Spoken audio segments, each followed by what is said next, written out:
I'm Paul Levinson, and welcome to Light On, Light Through, episode 374, my review of True Detective, which came back for a fourth season.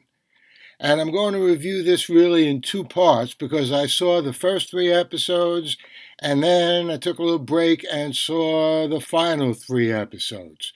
So, as of the first three episodes, I thought this fourth season of True Detective was not quite as brilliant as the first season, which was a masterpiece, but it was at least as good as the second and third seasons, each in their own way memorable. And the fourth season has something which is always especially appealing, to me at least, a touch of science fiction. The crime involves the disappearance of 8 scientists from the fictional Thalal Research Station in Alaska. In the second episode, it's briefly noted that these scientists were trying to sequence the DNA of an extinct microorganism that could have enormous health benefits for we humans, stopping, quote, cellular decay, quote, curing cancer, autoimmune diseases, genetic disorders, an absolute fucking game changer, unquote.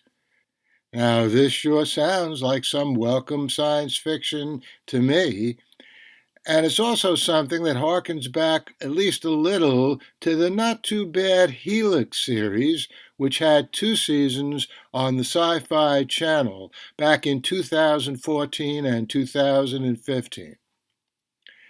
Now, the placement in Alaska also calls forth recollections of all kinds of movies and TV series, ranging from the superb Christopher Nolan 2002 Insomnia, that one had Al Pacino, Robin Williams, and Hilary Swank, what a cast, to the 2022 ABC TV series Alaska Daily, also starring Hilary Swank, which I'm sorry to say was wisely canceled after one season.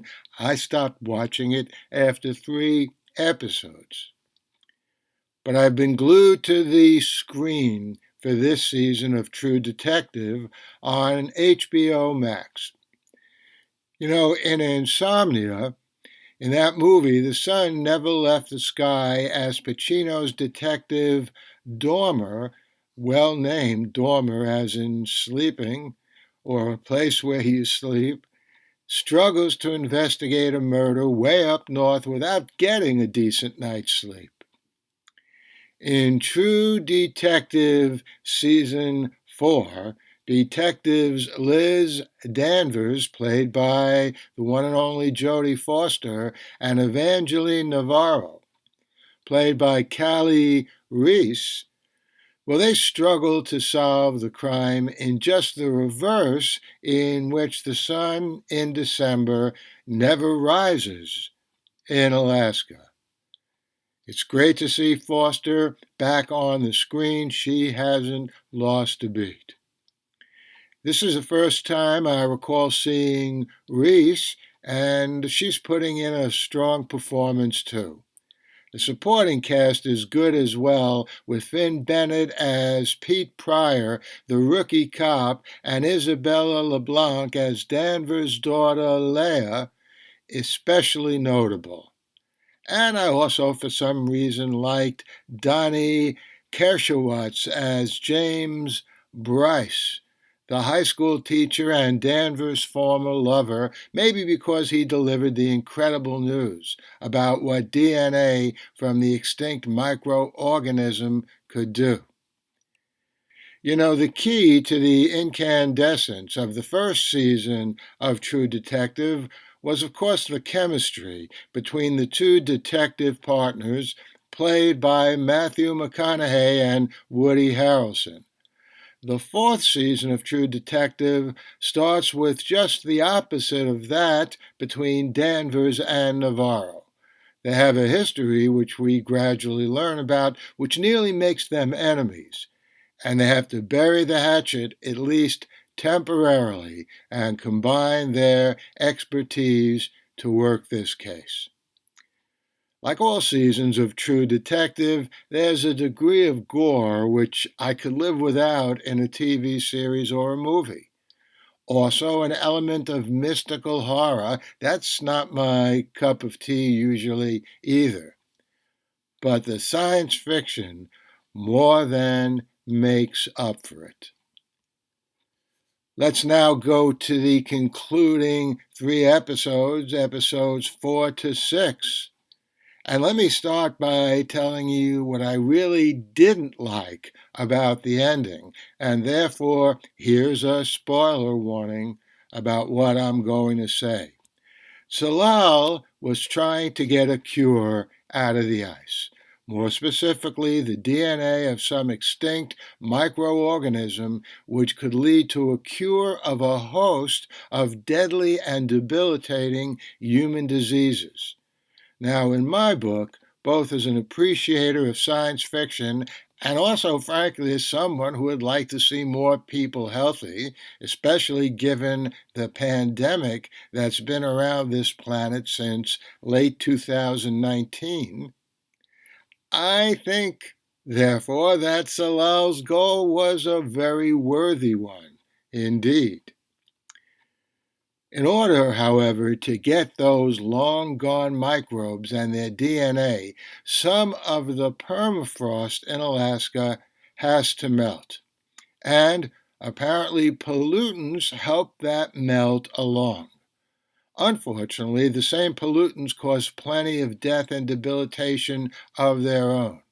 So the people who live in that part of Alaska killed the scientists at Salal.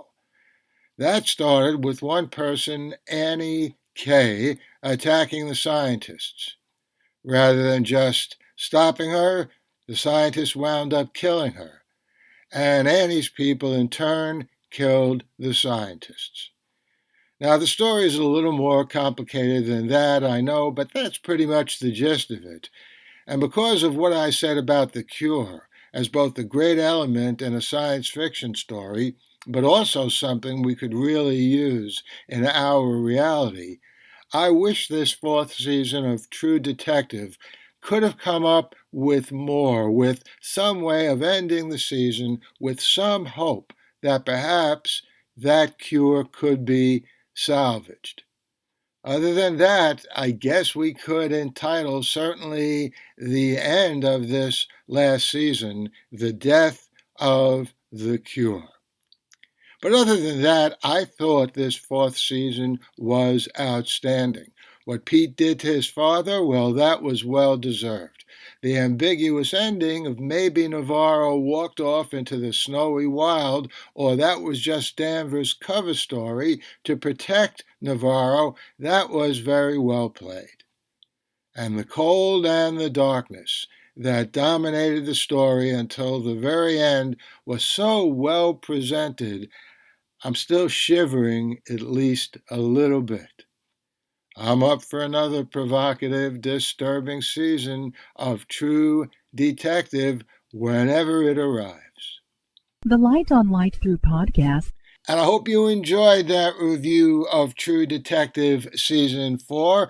I will be back here next week with another episode of Light On, Light Through. In the meantime, stay safe, stay sound, and I guess if you're following the news, you heard that Vladimir Putin murdered Navalny, someone who had been locked up in prison in Moscow. The Russians say that he died of, quote, sudden death syndrome. Yeah, I guess a bullet will do that to you. Of course, the Russians deny that. Meanwhile, they are making strides in Ukraine because they're not getting the military assistance they need from the United States. And that, in turn, is because the Republicans are standing in the way of every time a bill comes up in Congress. So please keep doing whatever you can to help those brave people of Ukraine fight for their freedom. The Light on Light Through podcast.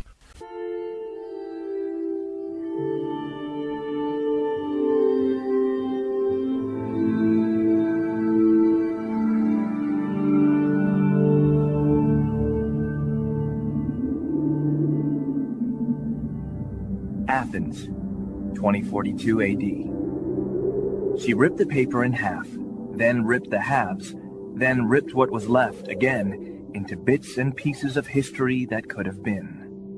Sierra Waters had read once that, years ago, it was thought that men made love for the thrill, while women made love for the sense of connection it gave them. Curled Up with a Good Book says, Sierra Waters is sexy as hell. You can find out more about The Plot to Save Socrates by Paul Levinson at theplottosavesocrates.com.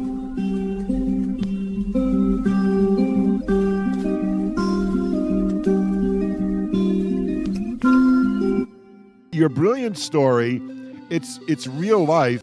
Paul Levinson's Silk Code, about an ancient biotech war raging on in secret for centuries.